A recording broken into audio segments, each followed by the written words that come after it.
Sir, நீங்க நெறைய பேருக்கு வந்து ஒரு மோட்டிவேஷனா இருந்திருக்கீங்க. நெறைய ஸ்பீச்சஸ் குடுத்திருக்கீங்க. மாணவர்களுக்கு வந்து ஒரு முன்னுதாரணமாகன்னு சொல்லலாம். அது மாரி நெறைய ஸ்பீச்சஸ் குடுத்திருக்கீங்க. எப்படி ஸ்பீச்சஸ் குடுக்கணும்னு தோணுச்சு? எப்படி இது மாரி மோட்டிவேஷனல் ஸ்பீக்கர் ஆனீங்க சார்? அதாவது வந்து நான் இந்த சிவில் சர்வீஸ் ப்ரிப்பேர் பண்ண வந்தது எங்கள் அப்பானால. ஒரு பல வருட போராட்டத்துக்கு பிறகு தான் இந்த சர்வீஸ்க்கு வந்திருக்கேன். ஒரு 5 தடவை மெயின் எக்ஸாம் எழுதியிருக்கேன். முதன்மை தேர்வு யூபிஎஸ்சி சிவில் சர்வீஸ் எக்ஸாமினேஷனில் 4 தடவை நான் இன்டர்வியூ பர்சனாலிட்டி டெஸ்ட் போயிருக்கேன்.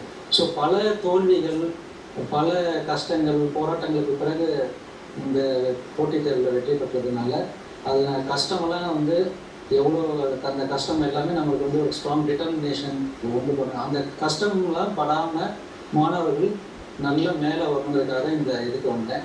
அதே மாதிரி இப்போ பார்த்தீங்கன்னா மாணவர்கள் இப்போ லாஸ்ட் 10 இயர்ஸாக வந்து ஒரு பேஷியன்ஸ் அண்ட் பெர்சவரன்ஸ்னு சொல்லுவோம். பொறுமை. இந்த போட்டித் தேர்வுக்கு வந்து பொறுமை ரொம்ப அவசியம். விடாமுயற்சி, விடாமல் தொடர்ந்து முயற்சி பண்ணணும். நம்ம ஒரு இலக்கை செட் பண்ணிட்டோம்னா கோலில் அதை அடையிற வரைக்கும் கடுமையான ஒரு hard work, total utmost sincerity, total dedication, கமிட்மெண்ட்டோடு நம்ம அர்ப்பணிப்போட ஒரு ஃபுல் ஃபோக்கஸ்டாக கான்சன்ட்ரேஷனோடு ஒர்க் பண்ணணும். அது வந்து மாணவர்களுக்கு கம்மியாக இருக்குது. அதே மாதிரி எனக்கு நான் இந்த சர்வீஸ்க்கு வர்றதுக்கு, சிவில் சர்வீஸ் வர்றதுக்கு எங்கள் அம்மா அப்பா ஒரு ரீசன், அண்ணன், எங்கள் பெரிய அண்ணன் இவங்க ரீசன். அதை தவிர்த்து என்னோடய ஸ்கூல் டீச்சர்ஸு, காலேஜ், அதுக்கப்புறம் நான் ப்ரிப்பேர் பண்ணும்போது எனக்கு நிறைய குருவாக. திருச்சி. நான் திருச்சி தான் என்னோட நேட்டிவ். நான் படித்தது பிஷோயப்பா ஸ்கூலில் படித்தேன். நான் தெப்பக்குளம் பிஷோயப்பா ஸ்கூலில் 6th to 12th, LKG to 5th Saminathan Vidyalaya நான் படித்தேன். ஸோ இந்த மாதிரி எனக்கு அதுக்கப்புறம் பார்த்தீங்கன்னா நான் டெல்லிக்கு போய் படிச்சுட்டு வந்தேன். மாஜிராமன் பேரில் 10 months. அப்புறம் நான் தமிழ்நாடு கவர்மெண்ட்டோட all India civil service coaching centre சென்னையிலேருந்து படிச்சிருக்கேன். அப்புறம் நான் திருச்சி ஸ்டடி சர்க்கிள்னு, திருச்சி மாவட்ட வேலைவாய்ப்பு அலுவலகத்தில், திருச்சி எம்ப்ளாய்மெண்ட் ஆஃபீஸில் joint director retired Sureshkumar sir அவங்க திருச்சி ஸ்டடி சர்க்கிள் நடத்தினாங்க. அங்கே நிறைய பேர் நாங்கள்லாம் உட்காந்து படித்தோம். அப்போ வந்து ஏகப்பட்ட ஒரு 100கணக்கில் ஐஏஎஸ், ஐபிஎஸ், ஐஆர்எஸ் இது மாதிரி வேரியஸ் சிவில் சர்வீசஸ்லேருந்து நிறைய பேர், ஸ்டேட் சர்வீஸ்லேருந்து சரி, சென்ட்ரல்லேருந்து நிறைய பேர் வந்து மோட்டிவேட் பண்ணிட்டாங்க. சென்னையிலையும் அதே தான். ஸோ அந்த மாதிரி நம்ம ஒவ்வொருத்தரும் நம்மளை மோட்டிவேட் பண்ணும்போது அதெல்லாம் ஒரு நமக்கு ஒரு பாசிட்டிவாக ஒரு கான்ஃபிடென்ஸை உண்டு பண்ணுது. அது வந்து பார்த்தீங்கன்னா இப்போ you have to believe in your self. நீ ஒன்றை நம்பணும். என்னால் சாதிக்க முடியும்னா யாரால் சாதிக்க முடியும். இது மாதிரி ஏகப்பட்ட ஆஃபீஸர்ஸ் வந்து நமக்கு மோட்டிவேட் பண்ணனால அது ஒரு உந்து சக்தி எனக்கு இருந்திருக்கு இல்லையா. அப்போ the society has given so much to me. சமுதாயமும் இந்த நாடும் மக்களும் ஒவ்வொருத்தருமே என்னோடய வாழ்க்கையை வந்து அருமையாக ஷேப் பண்ணியிருக்காங்க, பில்ட் பண்ணியிருக்காங்க. ஒரு கலைஞன் சிற்பி வந்து எப்படி ஒரு சிலையை செதுக்கிறானோ அது மாதிரி ஒரு செதுக்கிறாங்க. சரியான பாதையில், இந்த பாதையில் நீங்கள் போங்க, ஜெயிக்க முடியும், கட்டாயம் உங்களால் முடியும் தம்பி அப்படின்னு ஒவ்வொருத்தரும் மோட்டிவேட் பண்ண. அந்த I am giving back to society. இந்த society has given so much to me. அதை வந்து திரும்ப சமுதாயத்துக்கும் நாட்டுக்கும் இந்த மாணவர்களுக்கும் யூத் எம்பவர்மெண்ட் சொல்லுவோம். யூத் இஸ் மை ரிலிஜன் எங்கள் குருநாதர் சொல்லுவார், சுரேஷ்குமார் சார் சொன்னாங்களா, அது மாதிரி. ஸோ நம்ம I am giving back to the society. 4 பேர் நல்லா வரணும், அதுதான் என்னோட மோட்டிவ். உங்களால உந்தப்பட்டு போட்டித் தேர்வுகளை வெற்றி பெற்ற மாணவர்கள் வந்து உங்கள்கிட்ட சந்திக்கும் போது உங்களோட மனநிறைவு எப்படி இருக்கும் சார்? எது மாதிரி மகிழ்ச்சியா ஃபீல் பண்ண, எப்படி ஃபீல் பண்ணுவீங்க? ரொம்ப சந்தோஷமா இருக்கு. நிறைய பேர் நான் 2004 ஃபர்ஸ்ட் நான் மெயின்ஸ் எழுதுனேன். எனக்கு இன்டர்வியூ வரல 2005. அப்புறம் நான் கிளாஸ் எடுக்க ஆரம்பிச்சிட்டேன். கிளாஸ் எடுத்துகிட்டே படிச்சுட்டேன். திருச்சி எம்ப்ளாய்மெண்ட் ஆஃபீஸ்லையும் ஸ்டடி சர்க்கிளையும் கிளாஸ் எடுத்தேன். சென்னையிலையும் 2006 தான் எனக்கு முதல் இன்டர்வியூ. அந்த இன்டர்வியூ போயிட்டு எனக்கு இன்டர்வியூவில் கிடைக்கல. ஸோ அதுக்கப்புறம் நான் அந்த ப்ரிலிமினரி எக்ஸாம் எனக்கு நான் அதில் குவாலிஃபை ஆகல. தோல்வி மிகப்பெரிய ஒரு அரியது. நான் அப்புறம் திரும்ப ஃபுல்லாக சென்னையில் எஸ்என்எர்ஜி ஐஏஎஸ் அகாடமி, அப்புறம் அதுக்கப்புறம் சரவணன் ஐஏஎஸ் அகாடமி என்னோட நண்பர், அதெல்லாம் நிறைய கிளாஸ் எடுத்துகிட்டு இருந்தேன். அதில் நிறைய மாணவர்களுக்கு இந்தியன் கான்ஸ்டியூஷன் நான் சொல்லிக் கொடுத்துருக்கேன். இந்தியன் ஜியாகிரபி, அப்புறமேல பப்ளிக் அட்மினிஸ்ட்ரேஷன், இந்த கான்செப்ட் எல்லாமே வந்து நிறைய ஜென்ரல் ஸ்டடீஸில் வந்து current affairs, Indian news, foreign world news எல்லாமே. ஸோ இந்த மாதிரி நிறைய ஒரு 5-6 வருஷம் நான் சர்வீஸ் வந்த வரைக்கும் தொடர்ந்து கிளாஸ் எடுத்துருந்தேன். சைதை துரைசாமி ஐயாவோட எக்ஸ் மேயர் அங்கேயும் நான் கிளாஸ் எடுத்துருந்தேன் 2008 அப்புறம்.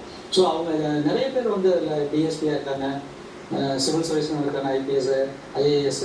சார் நம்ம சர்வீஸ் வாங்குறதுக்கு முன்னாடி நான் டெல்லி படிச்சுட்டு வந்தது வந்து நான் பாஸ் ஆகிறதுக்கு முன்னாடி நிறைய பேர் சொல்லிக் கொடுத்தாங்க. இப்போ என்னோடய வீக் ஏரியாஸ் பார்த்தீங்கன்னா எனக்கு ஜியாகிரபி கொஞ்சம் வீக்காக இருந்தது, அது ஆனால் பப்ளிக் கமிஷனில் நான் ஸ்ட்ராங்க, மற்றவங்க சொல்லிக் கொடுத்தோம். ஸோ அந்த ஒரு இது நிறைய பேர் வந்து அது மாதிரி வந்திருக்காங்க. மெயின்ஸ் எழுதும் போது நான் ஃபஸ்ட்டு 2004-5 எழுதினேன். இப்போ விமலான்னு ஒரு மேடம் வந்து அவங்க வந்து 2010 வாங்கினாங்க ஐஏஎஸ். அவங்க 6-7 எழுதும்போது நிறைய என்கிட்ட வந்து பப்ளிக் கமிஷன்ஸ் கேட்பாங்க, இது எப்படி எழுதுறது, அந்த கொஷின் எப்படி எழுதுறது, அந்த மாதிரிலாம் நிறைய. அப்போ அந்த ஒவ்வொருத்தரையும் நம்ம வந்து அவங்க ஜெயிக்கும் போது அதுவும் நமக்கு ஒரு சந்தோஷம், பெரிய சந்தோஷமா இருக்கு. போட்டி தேர்வு எழுதுற மாணவர்களுக்கு நீங்க சொல்ல விரும்புவது சார்? அதுதான் மேடம், அதாவது சிவில் சர்வீசஸ்னு ஒரு காம்படிட்டிவ் எக்ஸாம், அதே மாதிரி பேங்க் எக்ஸாம்ஸு, ரயில்வேல ஸ்டாஃப் செலெக்ஷன், இது மாதிரி நிறைய போட்டித் தேர்வுகள் இருக்குது. மாணவர்கள் வந்து போட்டித் தேர்வுக்கு படிக்கும் போது வந்து அதான் நான் சொல்லிட்டேன், அந்த ஒரு கோல் செட் பண்ணி ஃபுல்லாக ஃபோக்கஸ்டாக படிக்கணும், விடாமுயற்சியோடு படிக்கணும். எவ்வளோ கஷ்டம் வந்தாலுமே கஷ்டத்தை வந்து துன்பத்துக்கே துன்பம் கொடுக்கணும். கவலைப்படுறீங்களா, கவலைப்படுங்க, கொஞ்சம் கவலைப்பட்டு எழுந்திரிச்சு ஓடணும் மேடம்.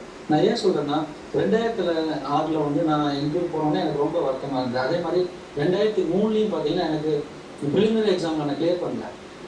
பண்ணாதவங்க எனக்கு மைக்ரைன் ஹெட்டேக் வந்துருச்சு. அவ்வளோ எல்லாம் மூளையே அவ்வளோ இருட்டடிச்சிருச்சு. சென்னையில் பார்த்தீங்கன்னா நான் அண்ணா நகர்லேயும் ட்ரிப்ளிங்லேயும் எங்கள் அப்பா கூட போகும்போது அவ்வளோ கஷ்டம். ஏன்னா 2001 நான் ப்ரிலிம்ஸ் குரூப் 1 பாஸ் பண்ணி மெயின்ஸ் எழுதணும் எனக்கு அப்படி வந்தது. ஸோ நம்ம திரும்ப திரும்ப தோல்வி அடையும் போது வந்து ரொம்ப வலி இருக்கும். அப்போ வந்து காம்படிட்டிவ் எக்ஸாம்ங்கிறது it's a very tough nut to crack. ரொம்ப கடினமான ஒரு போட்டித் தேர்வு தான். ஆனால் மனசை விட்டுக்கூடாது, விடாமல் படிக்கணும்.